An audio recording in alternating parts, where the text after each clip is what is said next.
தேங்காய் சட்னி இல்லை கார சட்னி எது வச்சு வேணாலும் உங்களுக்கு சாப்பிடலாம். கேழ்வரகு மாவில் நிறைய ரெசிபிஸ் பண்ணலாம். ஓகே, அப்போ அது எப்படி பண்ணுறதுங்கிறது பார்க்கலாம் வாங்க. இப்போ இந்த கேழ்வரகு மாவும் பயத்தம்பருப்பும் வச்சு நல்ல சூப்பரான நல்ல ஹெல்த்தியான தோசை தான் பண்ணியிருக்கிறேன். இதுக்கு நான் இந்த தேங்காய் சட்னி வச்சு சாப்பிட போகிறேன். பாருங்கள், நல்ல டேஸ்ட்டாக இருக்கும். கரெக்டாக நீங்கள் ட்ரை பண்ணி பார்க்கணும். ஓகே, இந்த வீடியோ ஃபுல்லாக பாருங்கள். வாங்க பார்க்கலாம். அப்போ அந்த ரெசிபிக்காக நான் ஒரு அரை கப்பு பயத்தம்பருப்பு எடுத்துருக்கிறேன். அது நீட்டாக வாஷ் பண்ணிவிட்டு நாம் ஊற வைக்கணும். 2-3 வாட்டி நல்லா வாஷ் பண்ணிவிட்டு வந்துடுறேன். இது கூட நான் இப்போ 2 டேபிள் ஸ்பூன் கடலைப்பருப்பும் சேர்க்குறேன். 2 டேபிள் ஸ்பூன். ஓகே, திருப்பி வாஷ் பண்ணிவிட்டு நம்ம ஊற வச்சிடலாம். இது ஊறட்டும். 1 மணி நேரம் ஊற வைக்கலாம். இல்லை உங்களுக்கு காலையில் பிரேக்ஃபாஸ்ட்டுக்கு எடுக்கிறதா இருந்தால் ஓவர் நைட்டு கூட ஊற வச்சுக்கலாம், ஒன்றும் பிரச்சனை இல்லை. 1 மணி நேரம் ஊறட்டும். இப்போ நான் ஒரு பவுல் எடுத்துருக்கிறேன். இதில் 1 கப்பு ராகி ஃப்ளோர் சேர்த்துடலாம். அது கூட 1 கப்பு தண்ணியும் சேர்த்துடலாம். உங்களுக்கு இது 1 கப் தேவையில்லைன்னா நீங்கள் மெஷர்மெண்ட் எல்லாம் குறைவாக எடுத்துக்கிட்டால் கூட போதும்.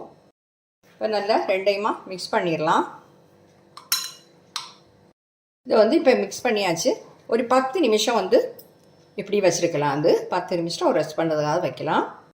இப்போ நம்ம வச்சுருந்த அந்த பயர் நல்லா ஊறிடுச்சு பயத்தம்பருப்பு. இதை இப்போ தண்ணியெல்லாம் மாற்றிட்டு நம்ம இதை அரைக்கிறதுக்காக போட்டுடலாம்.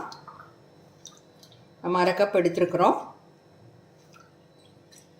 1 கப்பு ராகி ஃப்ளோரு, அரை கப்பு பயத்தம்பருப்பு. இப்போ இது கூட நான் ஒரு காஞ்ச மிளகாய் சேர்க்குறேன். கொஞ்சமாக கறிவேப்பிலை, ஒரு அரை டீஸ்பூன் சீரகம் சேர்த்துக்கலாம்.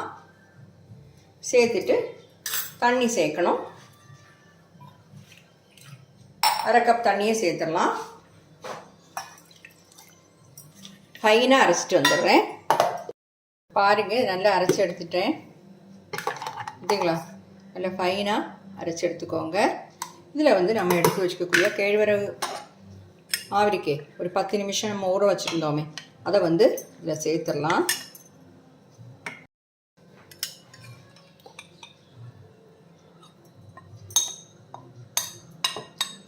அதையும் சேர்த்துட்டு கொஞ்சம் உப்பு சேர்க்கணும். ஸ்பூன் உப்பு சேர்க்குறேன், தேவைப்பட்டால் அப்புறமா சேர்த்துக்கலாம். திருப்பி 2 சுற்றி எடுத்துகிட்டு வந்துடலாம். அங்கே இதை அடைச்சி எடுத்துட்டேன். இப்போ நம்ம இந்த பவுலுக்கு மாற்றிடலாம். இது சோடா உப்பு சேர்க்கணுன்னோ இல்லை உங்களுக்கு புளிக்க வைக்கணுன்னோ அப்படியெல்லாம் ஒன்றும் கிடையாது. இந்த பவுல்லே சேர்த்துட்றேன். சால்ட் செக் பண்ணிக்கோங்க. நான் போட்ட உப்பு கரெக்டாக தான் இருக்குது. நீங்கள் பார்த்துக்கோங்க உங்கள் டேஸ்ட்டு தக்கபடி. நார்மலான உப்பு தான். பார்த்தீங்களா, மாவு இந்த மாதிரி கன்சிஸ்டன்சியில் இருக்குது. இனி நம்ம தோசை ஊற்றிட வேண்டியது தான். ஹெல்த்தியான தோசை பண்ணிடலாம். பாருங்கள், கொஞ்சமாக ஆயில் ரிலீஸ் பண்ணி கொடுத்துட்றேன். கல் நல்லா சூடாகிடுச்சு. விட்டுடலாம்.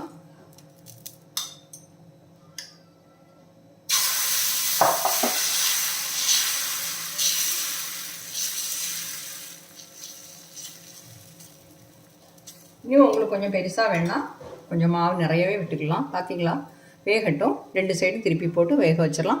1 நிமிஷம் இப்படி இருக்கட்டும். திருப்பி போட்டு திருப்பியும் வேக வைக்கலாம். 1 நிமிஷம் நான் இப்படி மூடி வைக்கிறேன். மீடியம் ஃப்ளேமிலே வச்சுக்கோங்க.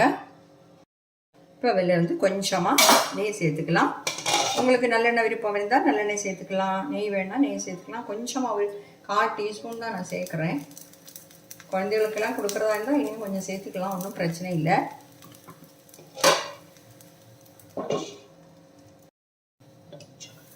பாருங்க, சைடெல்லாம் இப்படி விட்டு வச்சுருக்கு பார்த்தீங்களா. இந்த டைமில் நாம் திருப்பி போட்டுடலாம். திருப்பி போட விருப்பம் இருந்தால் நீங்கள் திருப்பி போட்டால் போதும். இல்லைன்னா உங்களுக்கு அப்படியே கொஞ்ச நேரம் வச்சு மடித்து எடுத்துடலாம். பாருங்கள், திறந்து பார்க்கலாம். கிறிஸ்பியாகவும் இருக்கும். பார்த்தீங்களா, நல்லா வெந்திருக்கு. உங்களுக்கு இன்னும் கிறிஸ்பியாக வேணால் நீங்கள் ஃப்ளைம் கம்மி பண்ணி வச்சுட்டு இன்னும் கொஞ்சம் நேரம் போட்டுக்கலாம். நான் இப்போ இதை எடுத்துடுறேன். பாருங்க, நம்ம கேழ்வரகு மாவும் பயத்தம்பருப்பும் வச்சு பண்ண தோசை எவ்வளோ அருமையாக கிடச்சிருக்கு பார்த்தீங்களா? சூப்பர் டேஸ்ட்டாக இருக்கும். இது கூட தேங்காய் சட்னி, கார சட்னி எது வச்சு வேணாலும் உங்களுக்கு சாப்பிட்லாம். நான் உங்களுக்கு காட்டுறதுக்காக இப்போ ஒன்று பண்ணேன். இனி வந்து எங்களுக்கு தேவைக்கு நாங்கள் நைட்டு டின்னருக்கு தான் இன்றைக்கி பண்ணியிருக்கிறேன். நைட்டு டின்னருக்கு அந்த டைமில் பண்ணி சூடாக சாப்பிட்லாமே. இப்போ வந்து உங்கள்கிட்ட காட்டுறதுக்காக இது ஒன்று பண்ணேன். ஓகே, நான் இதுக்கு வந்து இந்த மாதிரி தேங்காய் சட்னி தான் அரைச்சிருக்கிறேன். ரெண்டுமா நல்ல காம்பினேஷன், நல்ல டேஸ்ட்டாக இருக்கும். அப்போ இந்த ரெசிபி எல்லாருக்கும் பிடிச்சிருக்கும்னு நினைக்கிறேன். என்னோட சேனல் இது வரைக்கும் சப்ஸ்கிரைப் பண்ணலைன்னா தயவு பண்ணி சப்ஸ்கிரைப் பண்ணுங்கள். லைக் பண்ணவும், ஷேர் பண்ணவும், கமெண்ட் பண்ணவும் மறந்துடாதீங்க. அடுத்தது நல்ல ரெசிபியுமா திரும்பவும் சந்திக்கலாம். Okay, thank you.